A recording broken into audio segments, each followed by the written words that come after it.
And so today we're delighted to host our second webinar, focusing on penal reforms in Japan through a TJ lens.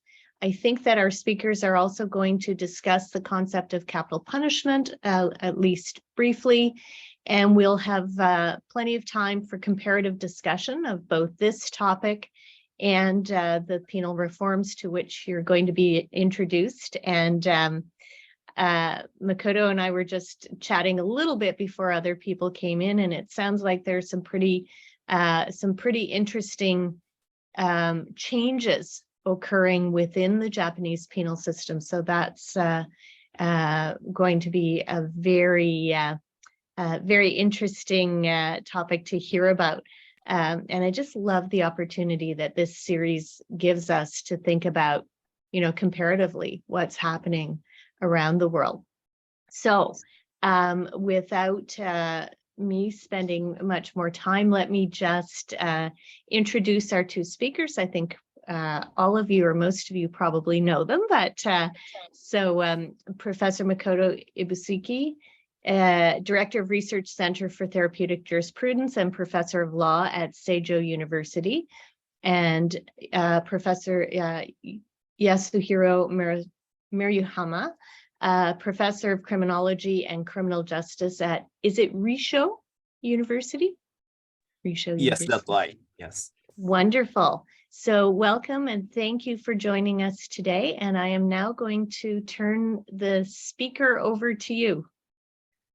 Thank you. Or to whichever of you is beginning. I will take a first speaker, and second half, Professor Maruyama will speak. Thank you for your joining us. Good morning, good afternoon, and good evening. So I would like to talk about the brief introduction of the two aspects of criminal justice in Japan, criminal justice and penal system in Japan, very briefly. And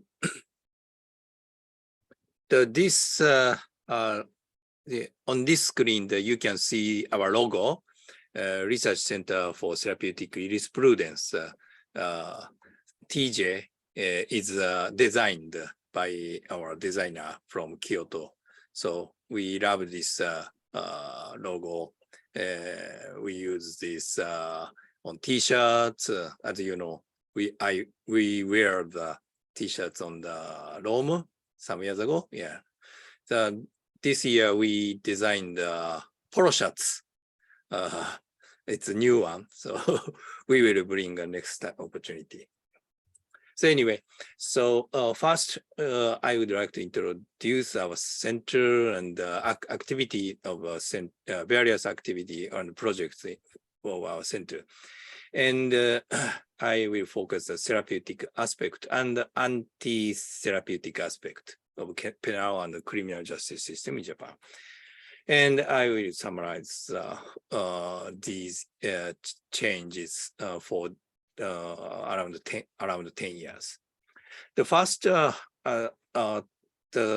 6 years ago, 2017 was our big moment.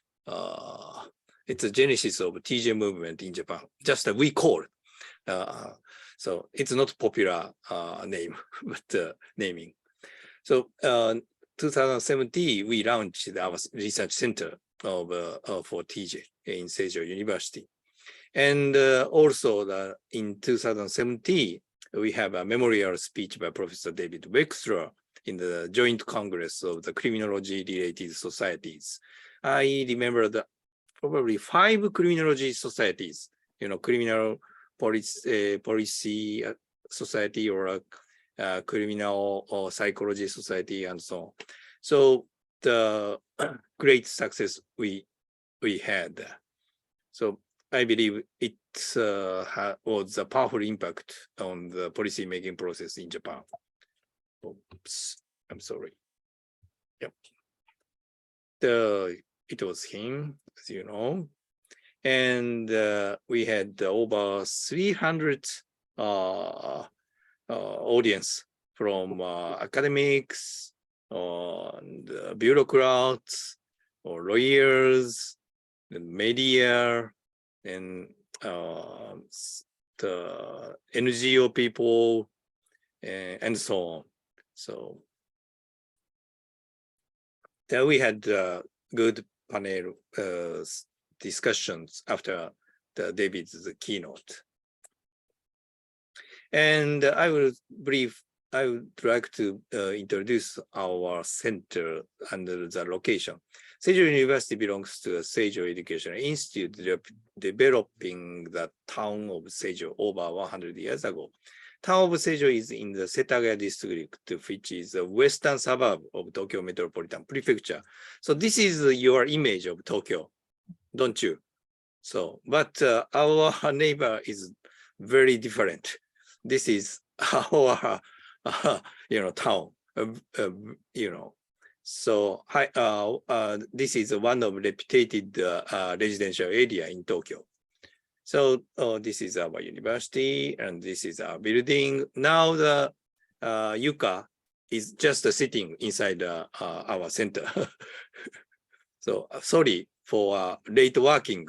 It's 8 p.m. It might be illegal for working contract. So this is our center. Just we had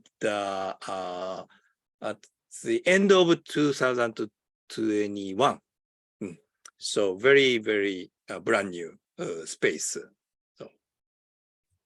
And there is various projects by the center: the education, training, publication, outreach, and research, and reform and lobbying, and domestic collaboration with other facilities, and international collaboration like this web seminar series.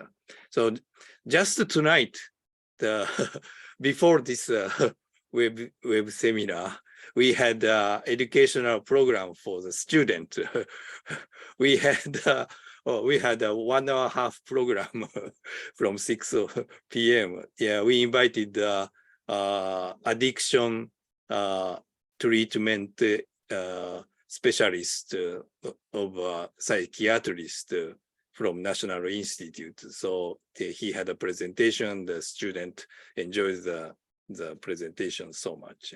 Just 2 days. It's one of our educational program. And we had training program for lawyers, and we had book publication, and annual journal, and so on. So this is one of our outreach activity. We started to use the YouTube channel. So you can see the right side. Professor Maruyama is the current facilitator of this program.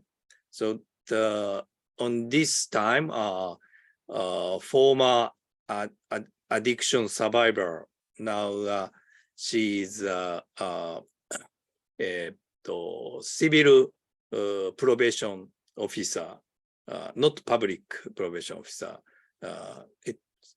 She was called as the youngest civil probation officer in Japan. So, and our book like this, and every year we had online journal. The Professor Carol Lawson just contributed her article next journal. It will be coming next month. And I will go to the explanation of the therapeutic aspect of penal criminal justice in Japan. So as you know, we are a very safe country and very low prison rate like this. Evidence is here. The survey for homicide rates in the world. Japan is the top level of low homicide rate, and Australia around the middle, and the USA is here. Yeah, and Mexico and here. It's a kind of evidence. And our incarceration rate is also very low. It's Japan is a colleague of Northern European countries. And the United States is here, and New Zealand is here. Australia is the middle position. So that we can say that Japan is a very safe country and less population of prisoners in the country. So, oops. So there is various aspects of therapeutic close to the therapeutic way. For example, the prosecutor office uses a pretrial diversion project, and some defenders work for their clients based on the rehabilitation-oriented defense. And court can use partial suspended sentencing in order to make the defendant send the treatment program. And also some prison has a rehabilitation program. And some years ago, the local prevention or local or public body start to the prevention recidivism policy based on the new law. I will explain later. So the 2016, we passed a new law, the Recidivism Prevention Act.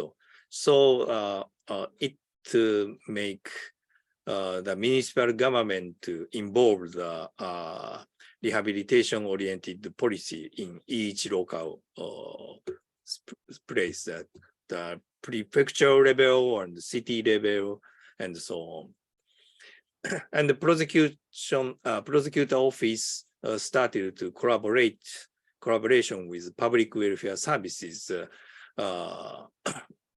In some cases, the prosecutor can drop their cases and ask the assistance of public welfare bodies to assist the rehabilitation of each suspect. It is currently not on the law. It is managed in the discretionary way.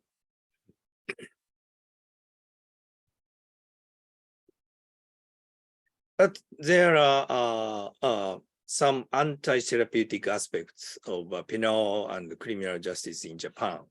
I would like to talk about 5 points.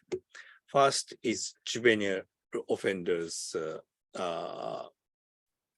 repeat juvenile offenders, and growing numbers of elderly offenders, and general repeated offenders, and drug offenders, and death penalty issues in Japan.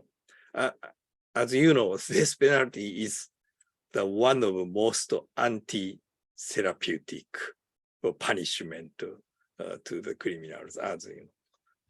So here is the recidivism rate of general recidivism rate of prisoners in Japan.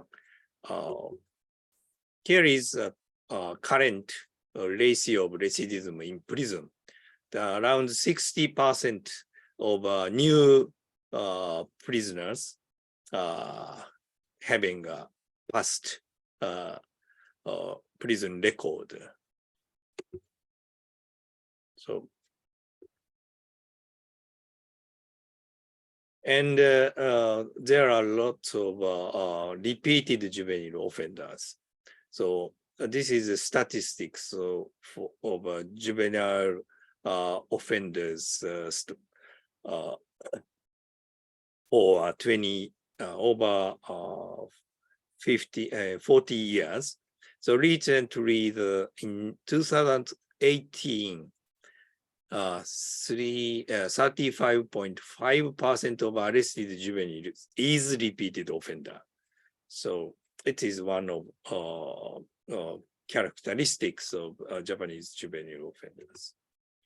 And for the elderly offenders, this is arrested offenders and percentage of elder rate. So recently, in 2017, 37.6% of prisoners is, I'm sorry, this is a mistake. Not prisoners, arrestees is elder age offenders. So we are very elder society, and criminal is also elderly. And next is drug issues. Here is a category of crime in the prison. The official statistics from 2016 shows in the male prisoners, amphetamine, the one of the most famous drugs in Japan, the amphetamine criminals, 26.6%, and also in the female prisoners, the same rate of drug offenders. So it is a big volume of the drug crime in prison. And also the theft, almost theft is shoplifting. They are not big theft criminals. Especially in female prisoners, the shoplifters is a big volume, as you know. And next is the topic of this penalty in Japan. So here is the reality of this penalty in Japan. Japan has carried out the execution of 98 death row inmates since 2000. Average is around 5 in a year. And there is 107 death row inmates waiting the execution at the end of 2021. And the sentence of death penalty each year is 2 to 5 for this 10 years, not a big volume.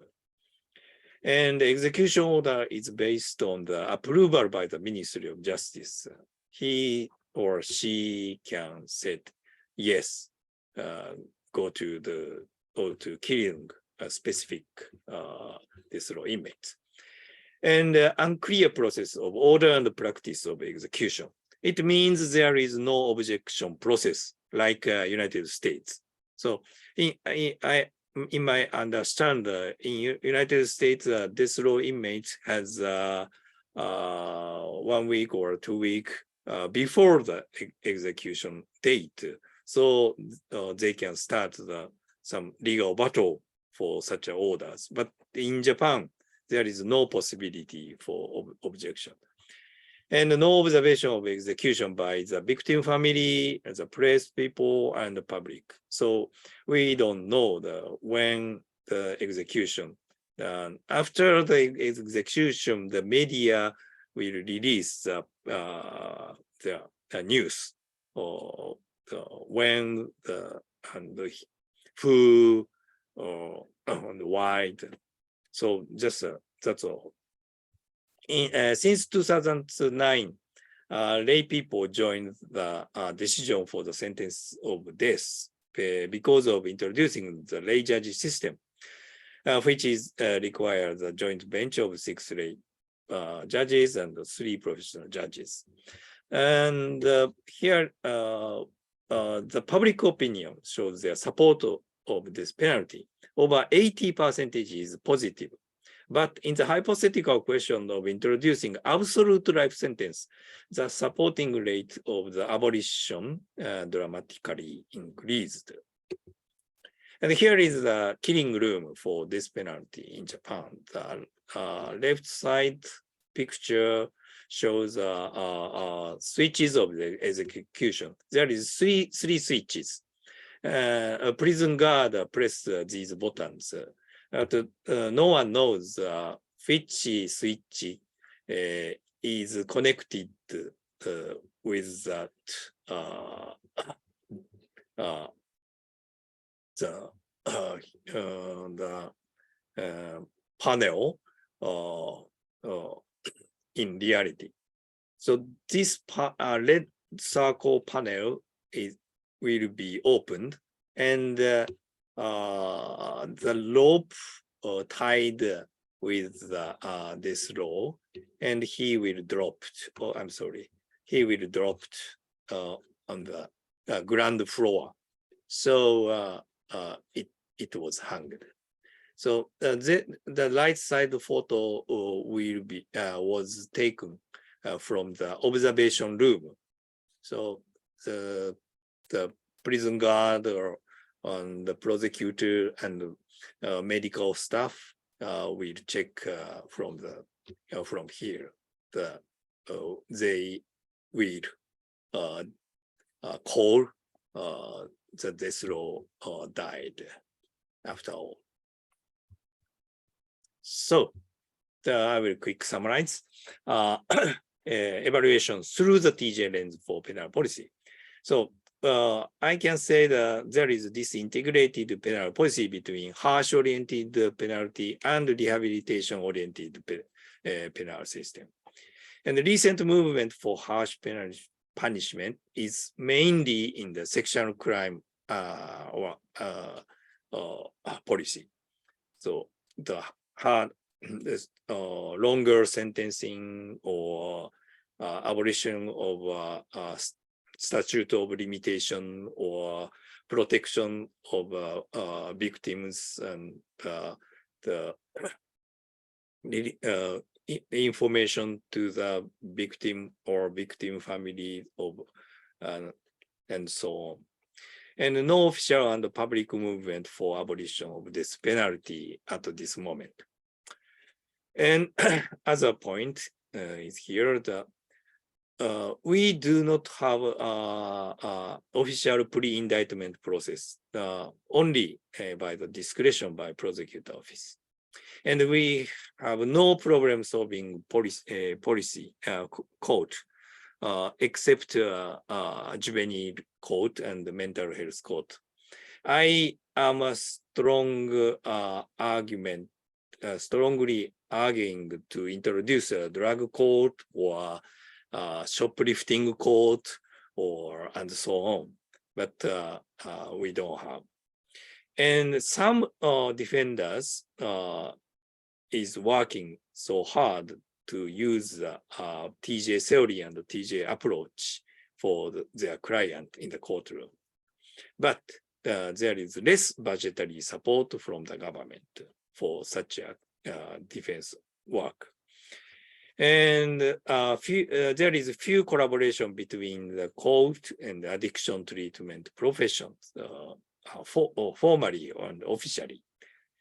And you can see today there is a high rate of repeated offenders, including juvenile, the elder, and drug offenders in prison.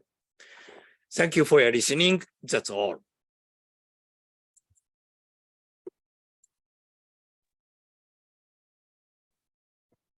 That's great. Thank you. Do we have Yasuhiro presenting today as well? Yes. Yes. Can I start? Perfect. Yeah, I think should we hold our questions until the end? We'll hear both presentations first. Okay. And fantastic. So good evening. I mean, just say hello to the world. I'm Yasu Maruyama,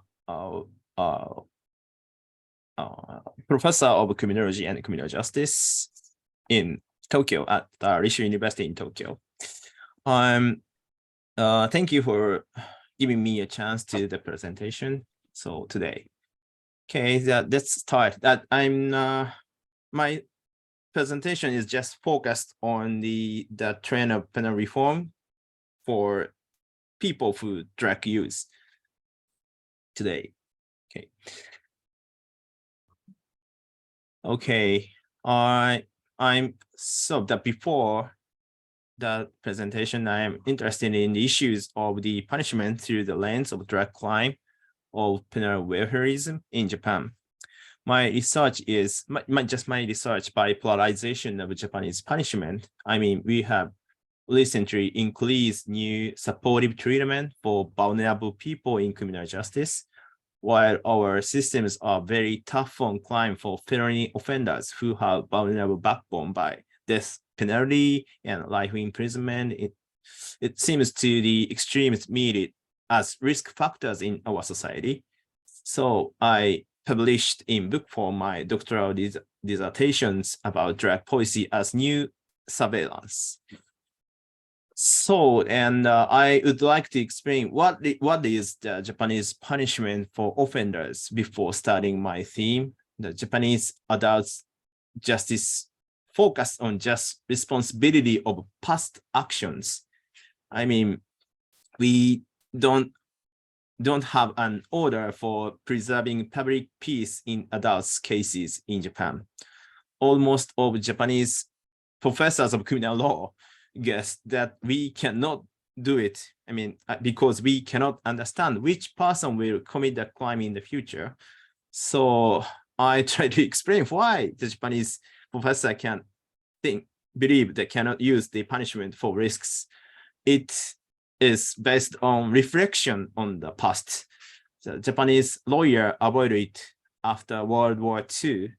A lot of people who had not applied the government before and during World War II were arrested by the police because they had a dangerous mind and they seemed that the must against the law and the government. And now Japanese criminal law doesn't allow to use punishment for risk factors in the future. Therefore, we have to consider the difference for clients, and rehabilitation is not main purpose of punishment in Japan. I expect rehabilitation is a human rights of clients if he or she with the day hopes to recovery based on constitutional law. So these are my contents today. So first one is what is the current drug crime in Japan? So this figure shows the trend in the number of persons cleared for the violations of Stimulant Control Acts. We have 3 times peaks in the past. That first one is here, about in 50s. The second one is in 80s. And the third one is the 90s. And when we were in third peak in this figure, the national strategy of drug has made by government. The strategy said that drug policy has 2 important things. One of them is focusing on supply side by punishment and demand side by punishment, both punishments. And we have good news and bad news about the Stimulant Control Act violations. The good news is under 39 people, I mean, young and young adults rates has decreased, but the over 40 to 49 and 50 and over rates has increased. The next one is this figure shows the trend in the number of persons cleared for the violations of Cannabis Control Act, Narcotics and Psychotropics Control Act, and Opium Control Act. Unfortunately, Japanese government tried to make a new law for cannabis users. Now, the law will prohibit the using marijuana. You know, but in my opinion, we do not need to make a new marijuana law for just user, you know, because the trend to arrest just the police officer and officers just arrest by young persons just using marijuana. So I want to explain why we don't need to make a new law. So, the blue one is the Stimulant Control Act violations, a little bit decreased. And the Cannabis Control Act violations rate has increased, but in total, not change, just police officer and also just focused on cannabis user now. So because the government wants to make a new law for drug users. So just focusing the marijuana use. And the National Drug Strategy said that we enforce strict regulations on not only personal use and possession, but also provider of drugs when just finished the third peak. However, the police focus on just personal use and possession. By this figure, over 80% of violations of Stimulant Control Acts is just personal use and possession for themselves. In that, the drug policy based on punishment is strongly biased toward personal use and possession.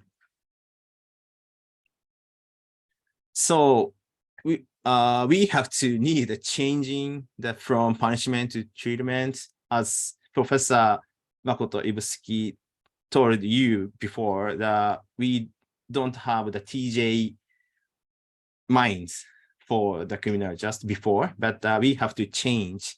So Japanese government had to make an effective strategy for solving problems. But I have to explain current treatment for drug offenders. Next one. So current Japanese drug policy in Japan, there were no treatment programs for people who use drugs in the criminal justice system until the past a couple decades years ago. The curative method of new treatments include actively promoting the use of probationary supervision with officers, use of special guidance reform in prison, and the use of urine analysis during parole as partial suspensions of imprisonment. I called it the PSI. What is the guidance for reform? The government had make a new treatment programs for people who use drugs.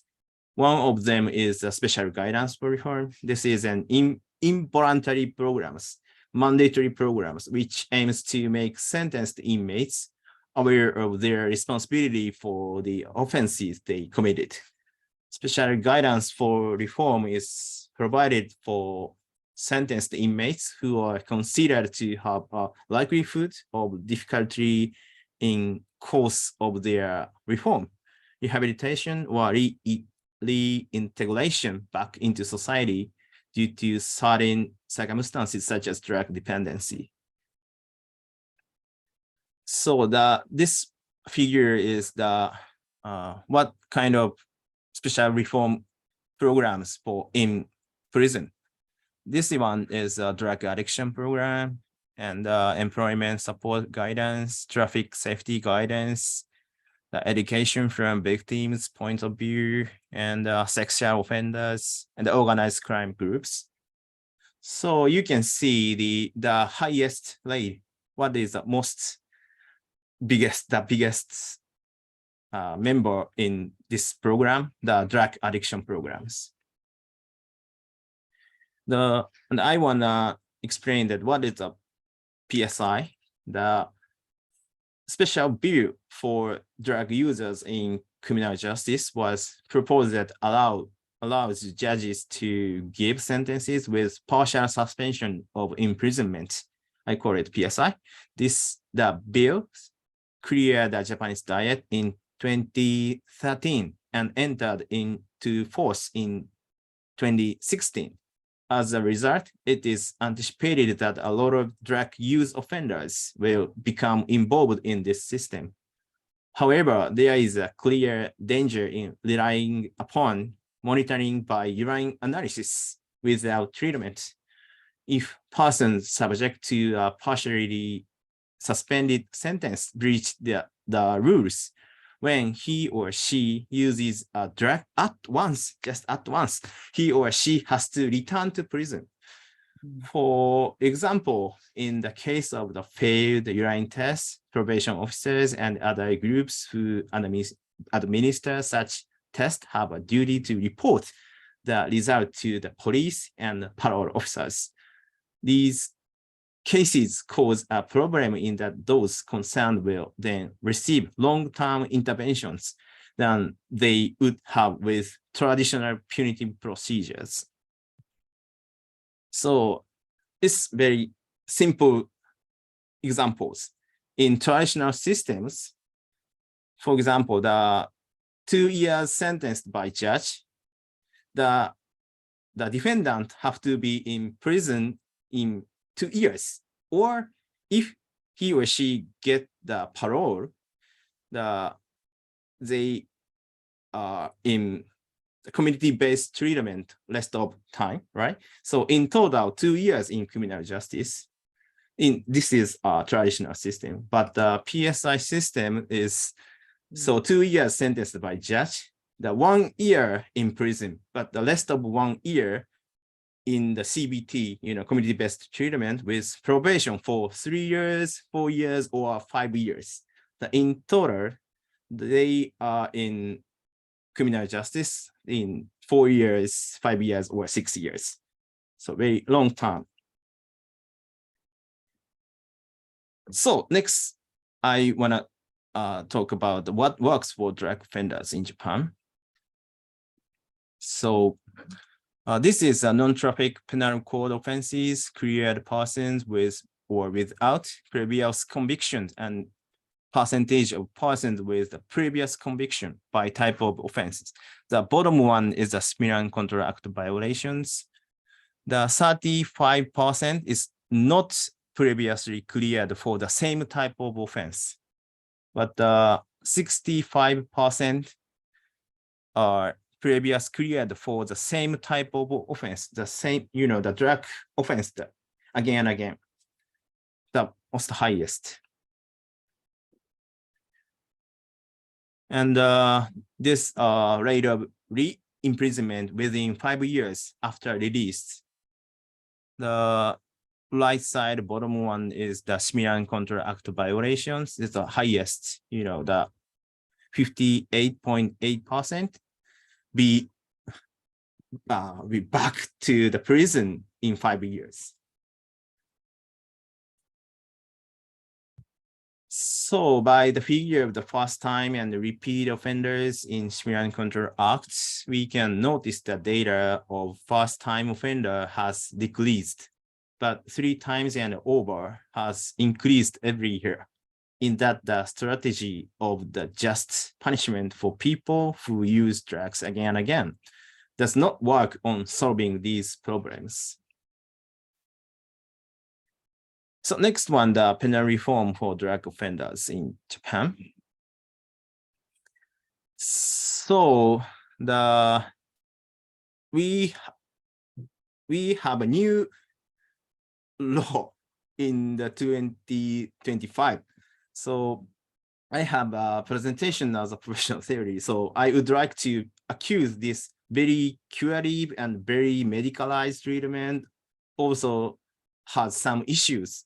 The Japanese criminal justice system traditionally prescribes 2 types of imprisonment, with or without labor. However, in the midst of a recent wave of reforms in the penal systems, imprisonment is one of the crucial arenas in which the government is trying to intervene. According to the new system, a sentencing of imprisonment may also include a mandatory program of rehabilitation for prisoners if the court considers it necessary for their social integration. Indeed, the Japanese drug policy has so far been punishment-oriented. Drug users who traditionally present high rates of recidivism are subject to harsher sentencing on their second offense, and they have to benefit from any treatment for drug addiction during their imprisonment term. there are signs of change in this punishment mentality, as its limits are beginning to be discussed with the result of an increasing consensus on the necessity of rehabilitation and the futility of multiple imprisonment sentences for relapses drug addicts. So the last one, what are problems in these topics?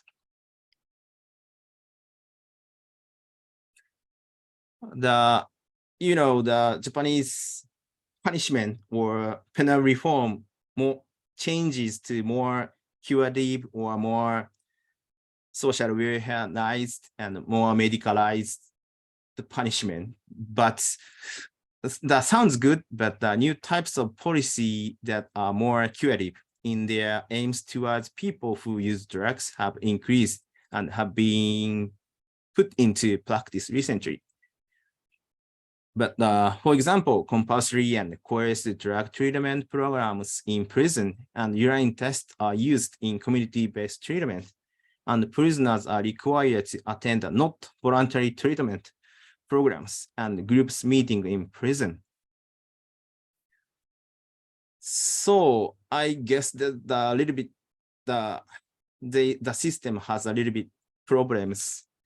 The new treatments bring drug users more curative treatments, which prime facie are more welfare-oriented programs than traditional criminal punishment.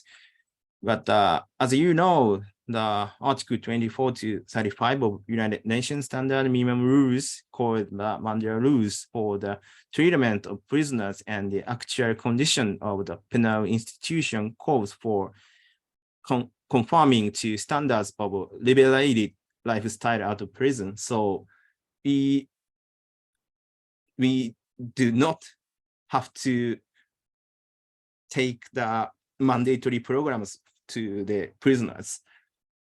So Japanese drug treatment in mandatory and involuntary treatment. So, and from other side, ethical concerns of drug treatment. So how, for example, the topic said on a professor of the Manchester, maybe, the very famous in Europe, they argue that thinking about medical issues and some issues, so informed consent and agreement of treatments from a medical perspective. So it's most important in medical, the informed consent and agreement, but in criminal justice, is it good or not? So even today, there are legitimate concern that there is a severe shortage of parole officers and probation officers in Japan. If the number of punishable offenders increase, the lack of resources to engage in traditional social work may lead to their community supervision becoming over-reliant upon surveillance using only urine tests without treatment. Particularly concerning those who repeatedly relapse. They will again have to go to prison.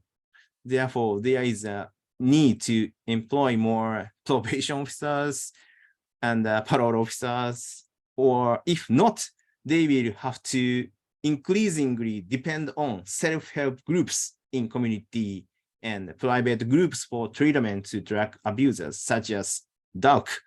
The most famous Japanese self-help group is a DARC, Drug Addiction Rehabilitation Center, is established in 1985.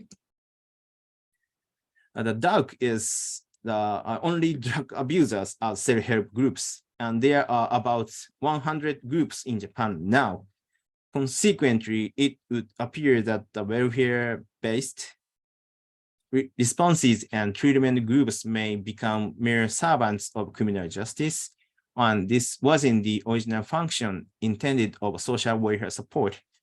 Japanese criminal justice system depends largely on participation by self-help groups.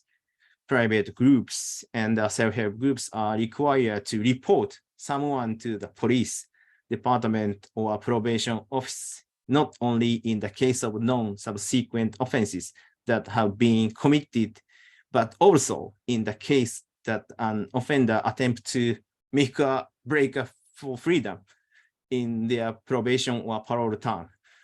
Indeed, such support groups assume considerable dilemmas in reporting to the authorities about not only criminal cases.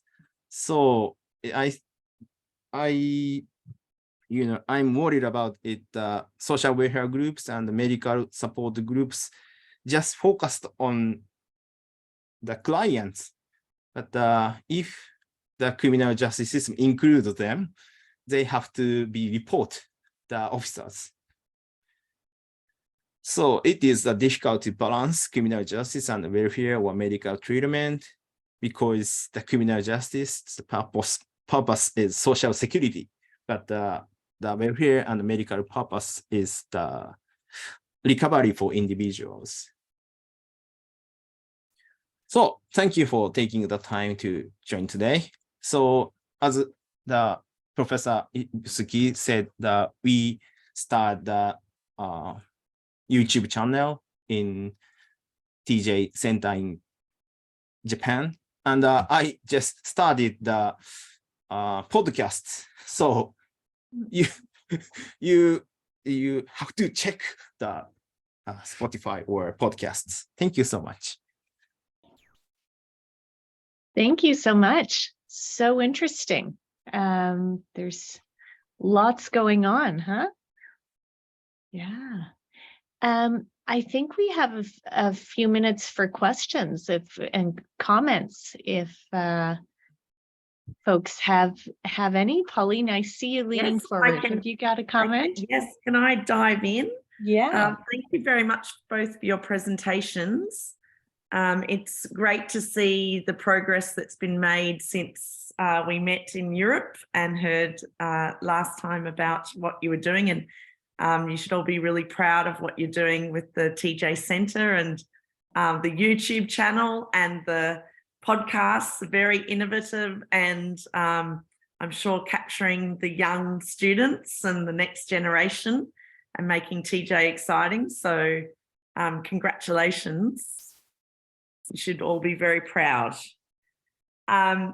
It's fascinating, isn't it? Because this real trap that happens where we think that we're being therapeutic by including treatment in the criminal justice system, but we can make it harder for people and bring them into the system more. And I think you are in a dilemma, because you want to have more thinking about treatment, but unfortunately the systems can't help but be coercive. So it's very open for TJ analysis, isn't it? To see that well-meaning things can actually have anti-therapeutic effects if they are not based in the evidence base of the drug rehabilitation science. So I just wanted to make that comment and see what your thoughts were. We have the same issue sometimes, the net widening, we call it net widening. We're trying to help, but we're actually bringing people into the system more. 丸山さん、何かあります？ Yes, thank you for the comment. It's good point and bad point for us. This in past 20 or 30 years ago, we have just punishment for the people who drug use. But, the government or other professors accuse the more curative. So a little bit change from punishment to treatment in criminal justice system. But as you told us, that we have dilemma. Maybe I think in all of the world have same dilemma in TJ systems. So we have to focus on what is the criminal justice, or what is the social welfare services, collaborate on separate what the we focused on, what is the point, I think. And you're seems like you're constantly analyzing from a therapeutic justice lens that Yes. these things may be well-meaning, but they're actually not therapeutic because they're having anti-therapeutic consequences. Yes. So it's like a constant, okay, that Yes. so the urine analysis is a really good example. In our I'm sitting in drug court at the moment, and Yes. when someone has an unclear screen, so where the drugs are found, it's very common, they get a therapeutic response rather than a punishment.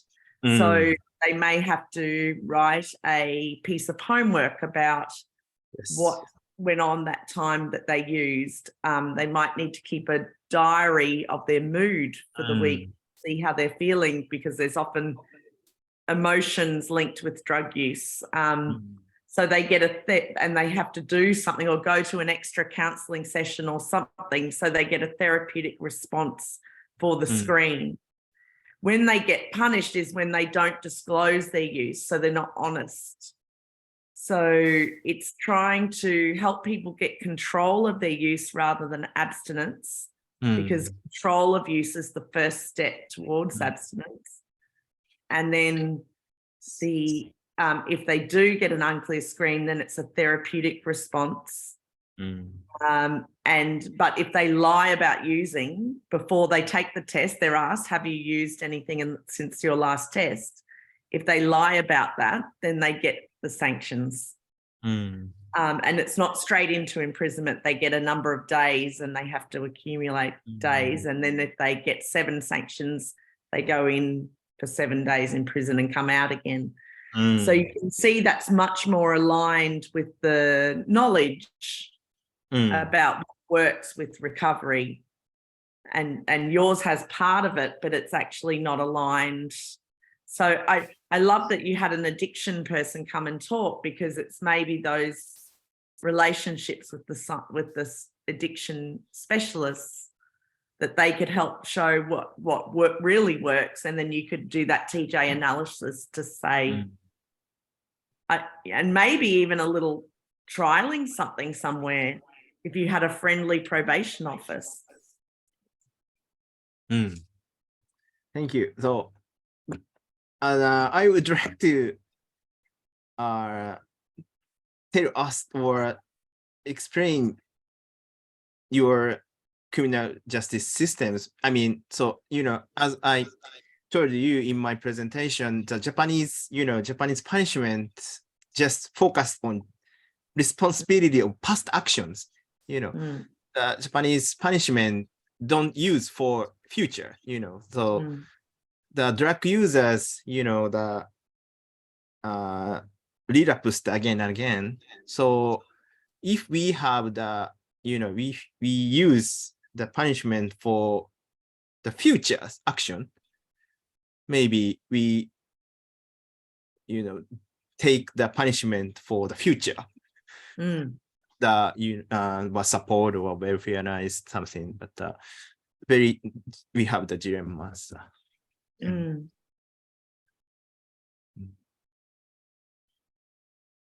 So, David? Hi, I want to thank you for these were great presentations. Really appreciate you sharing your work with us. I'm so impressed by what you've done. I remember you had set out some of these objectives. I think it was back in Prague, right? And to see the progress made is just so impressive. I was jotting down some ideas that I think the rest of us should be looking at as far as examples for how to build out a TJ presence. So I really appreciate that. A couple of comments. I was the one who asked if maybe you could say a few words about capital punishment, because in the United States, this is certainly an issue here. I'm struck that in both nations, there's it seems like there's really no sense of shame in either nation about the use of the death penalty. And so I think that the public support issue is something that both nations really need to come to grips with. And I just found that to be an interesting parallel. The other interesting parallel is just the frustrations, I think, of finding an ideal drug policy.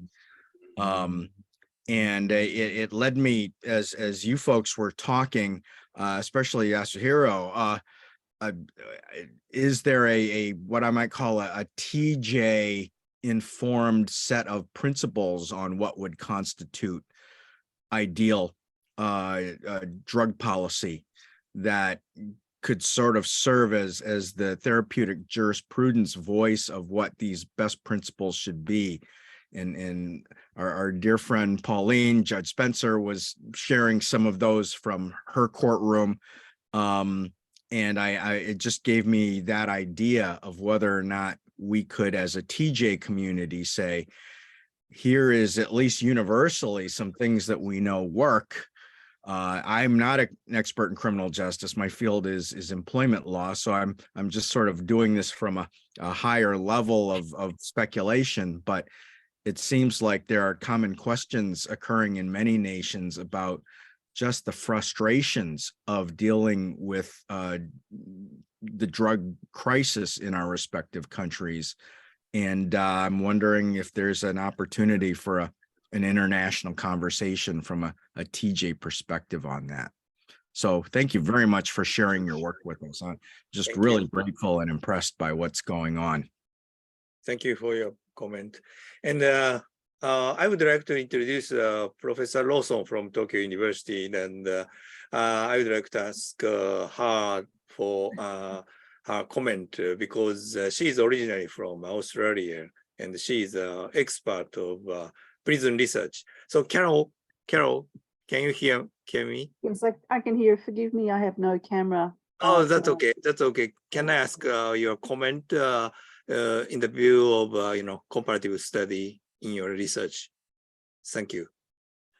First of all, I just wanted to mention that it's there may have been a language issue when Professor Ibuski, you were discussing recidivism and the rate, the proportion of persons in prison who have been there before.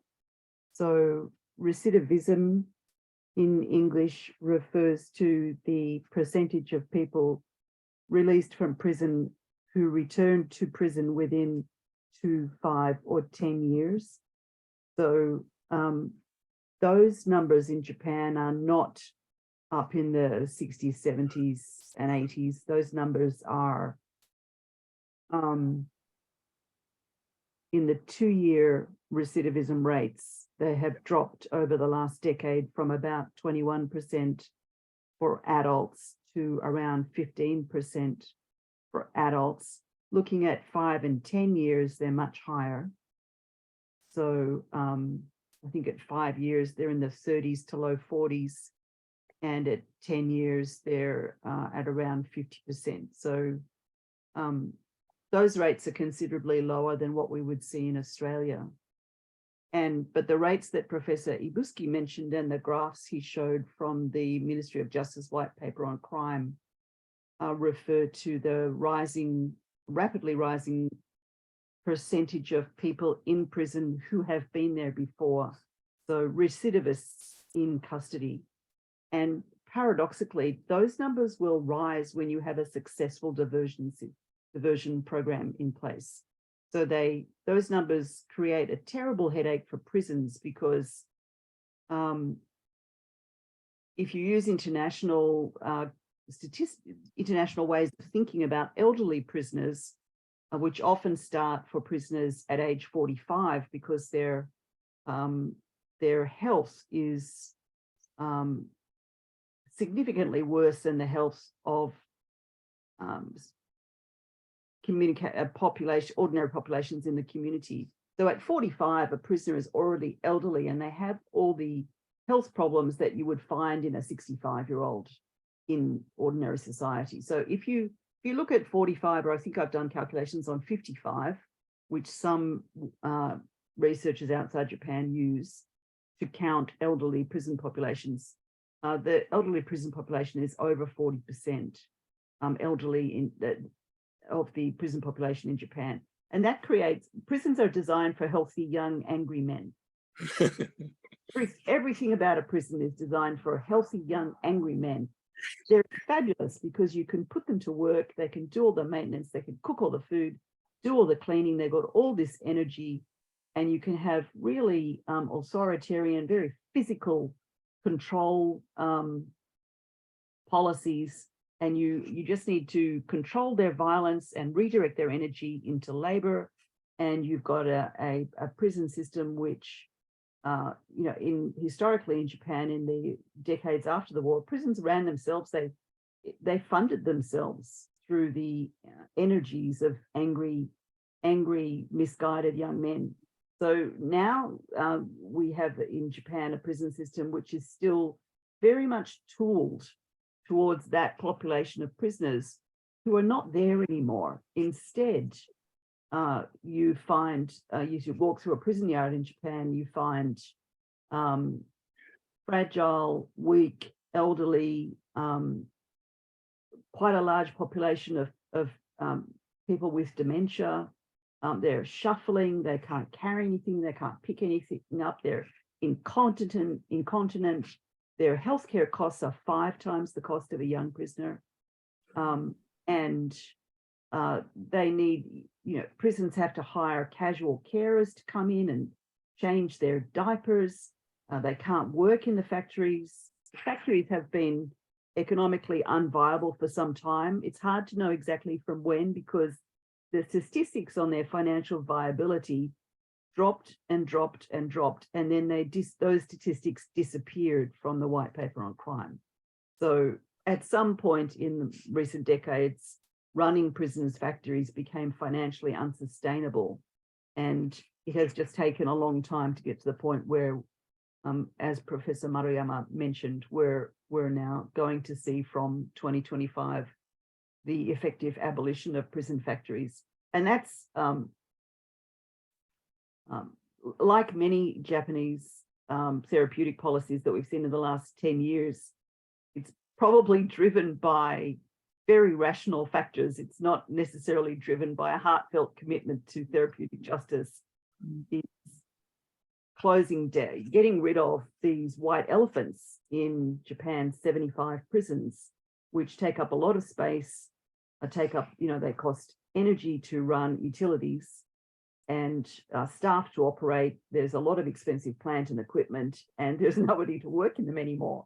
So I'm not sure if I answered any. I'm not sure if I've addressed. Carol, could I ask you, why is the prison population aging? Is it longer sentences or are they recidivist offenders with are they entrenched drug users who have not responded to anything else and keep returning to prison? The people inside inside prisons in Japan now are people with 5, 6, 7, 8, 9, 10 sentences increasingly. So yes, and what sort of crimes? Habitual offenders, and I think we saw a good graph from the Ministry of Justice, which was theft and drug use. Yeah. So people. So it's a lot of drug-related offending for that cohort. Yes, and it's interesting because that's the cohort we aim to have drug court for. Drug court's not aimed at your early offenders. Drug court's aimed at entrenched offenders that have not responded to anything else. Yes. And so that's an interesting, if that cohort's causing an issue for corrections, maybe there is an in for a trial of a drug court. I know you're keen. So there's a Japanese criminal justice is somebody, David Mitchell, wrote a book in 1992 where he described it as Janus-faced. So that's an early Tokugawa period concept where an authoritarian governance structure maintains law and order by being extremely benevolent or beneficent, generous, lenient towards most rule breakers, but by making a horrific example of a few. So that underlying ethos, there's a strong continuity in that underlying ethos in Japanese criminal justice. So question is who the Ministry of Justice is currently identifying as that tiny group which must be made an example of through extremely harsh punishment. And repeat offenders currently are the winners in that lottery of who should be made who will satisfy the public's thirst for blood, the baying public need to punish.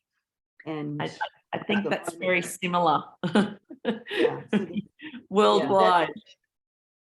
But in Japan, the general public has, if we look at victim participation in, and I'll finish with this point as I don't want to take everyone's time, but when we looked at victim participation in Japanese criminal justice, which has ballooned, has received a great deal of political and media and police support over the last several decades and has become institutionalized.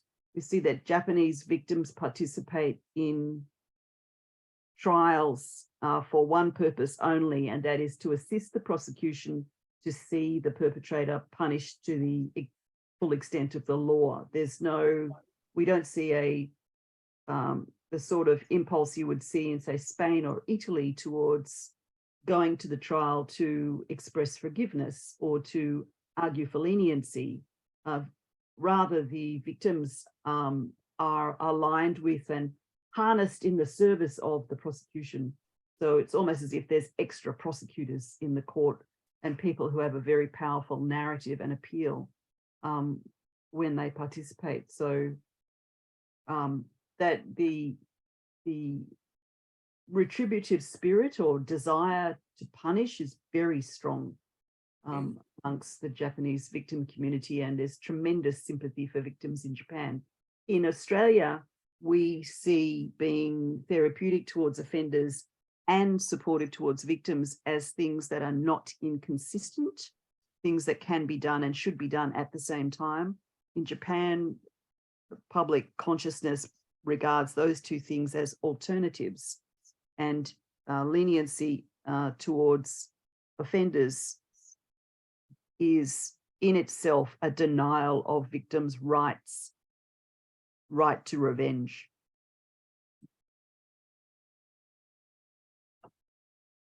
Thank you, Carol. Thank you. Thank you very much. I would add a closing, well, not a closing note necessarily, but in the United States, we seem to have the philosophy of making examples out of a lot of people with extremely harsh sentences. So we were even behind many other nations who pick out certain people to serve extremely harsh sentences. Anyway, Yeah. very it is. to hear these different attitudes across the world. Yeah, I was going to say it's so interesting to see where there are those common threads, and even though they might be demonstrated differently in different settings, when you kind of dig down, you see a lot of commonalities, which I think gives some really great opportunity for thinking about further research across countries. Can I ask one question of Makoto? Makoto, are you getting good connections with the judges in Japan with the TJ concept? Unfortunately, not strong connection. Some of judges has interesting in the TJ approach, but officially they are so afraid to be connected with our groups. Yeah. Thank you. Yeah. Now, I next see. month, we will have a big event for discussing about unification of incarceration, the imprisonment. We will abolish the imprisonment with labor or without labor, two ways system. 2 years later, we will abolish the classification. And Professor Mariama told us today that we will change. So next symposium, we can invite one good judges from the bench. So he will talk about the sentencing in the view of us, sentencing process. Because in Japan, the judges decide the sentencing, not only the guilty or not guilty, but also sentencing. I hope you will fill us in on how that symposium unfolds. I think it would be amazing to maybe do a blog, right, Pauline, to have a blog post about that. Okay, I will think about it. Okay. Think That's- about it. Yeah. Yeah. Because I And just I- think the work you're doing is so impressive, and I think we need to make sure others are hearing about it. We need to brush up on our Japanese so we can come. Oh, no. Yeah, exactly. All I right. see we've been joined by Mohammed Munir Amir from Pakistan. Pakistan. Wow, nice to meet you. Good Thank you morning. for joining. Wow, nice to see you. Lovely to see you.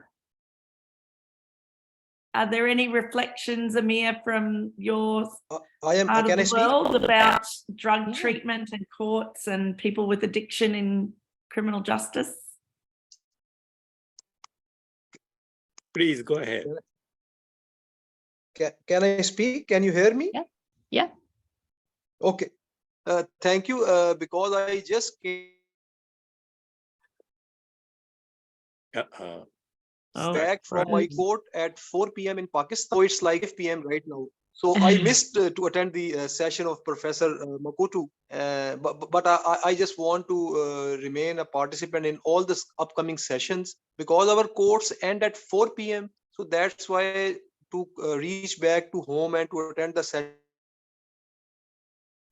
Well, we're very happy that you did so. It takes some time. Anyhow, my intake yeah, thank you. My intake at this moment is that it's very good initiative by the TJ community that we are collaborating this online sessions so that we can directly understand what's going on in different parts of the world. And the idea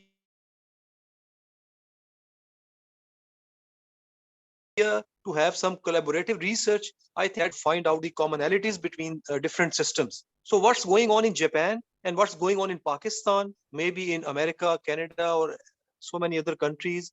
Yes, the commonalities will help us to quickly move forward to some better understanding of the TJ.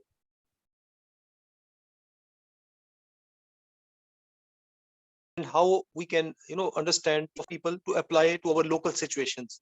For example, if you allow me a couple of minutes to say some more words, if you have time, can I talk? Sure. So your connection's coming in and out, Amir.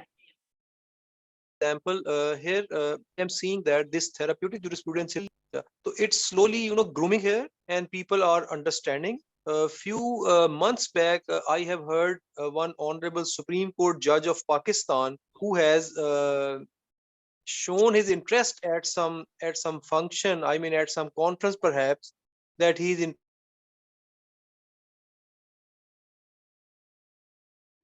to know the therapeutic jurisprudence. I was not there, but I heard his speech. The other thing is that as far as the law of this, we call it law of probation in Pakistan. The judges have a trend nowadays to send so many prisoners to come and opt for the probation as compared to remain in the prison, right? there is one Amir- problem with Amir, the, you're you breaking can up a say bit. We the- wondered if you the turn your camera off.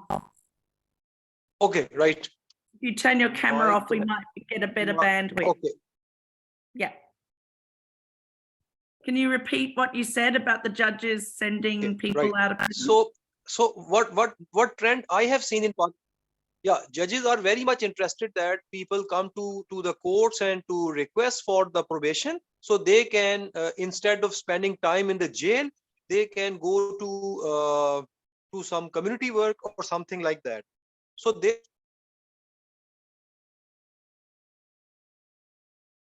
are so many judgments nowadays coming from our higher courts as well, where they are appreciating the this decision, where judges send the defendants or the accused to probation once they accept their crime or their offense. So the trend is slow, but it is growing. And for the juvenile justice system, we have a particular law, a juvenile to jail, he or she should be at the first instance sent on probation or alternative sentencing schemes. So this way we are developing therapeutic jurisprudence. I think my intake is sufficient at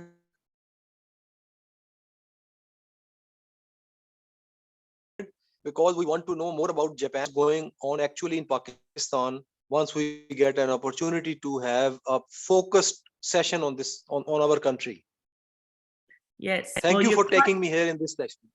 You're quite welcome, Amir. We can schedule you in for a session, and if you missed the first part of the session, it is being recorded, and we'll distribute the recording soon. Yeah, David, you've taken over as host. Would you like to wrap up? I'll probably wrap up here. First, I want to thank everyone for joining us.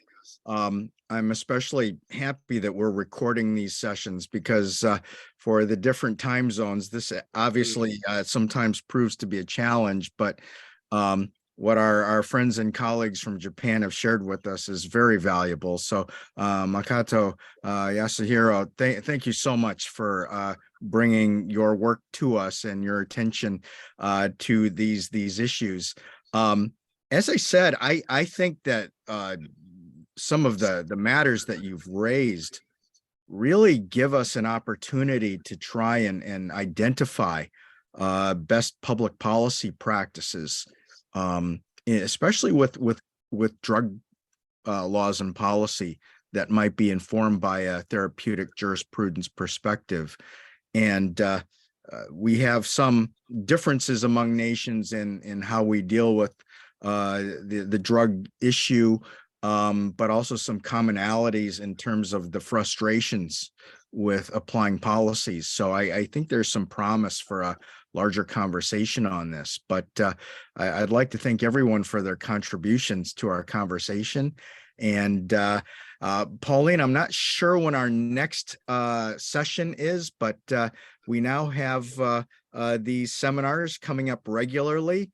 And our colleagues from Japan, you are the second to present in this series. So we are thankful for your leadership in not only in Japan, but for sharing your work with the rest of us. Unless there are any other comments, I'll let our session come to a close again with appreciation for everyone who's joined us today. All right. Well, thank you, everyone. Thank And- you. Yes. Take care now. Thank you. All Good righty. evening. Oh, good morning. Good morning, good afternoon, good evening, Have a good good night. day. Have a good night. Yes. Bye now. Bye. Thank you. All right. There we go.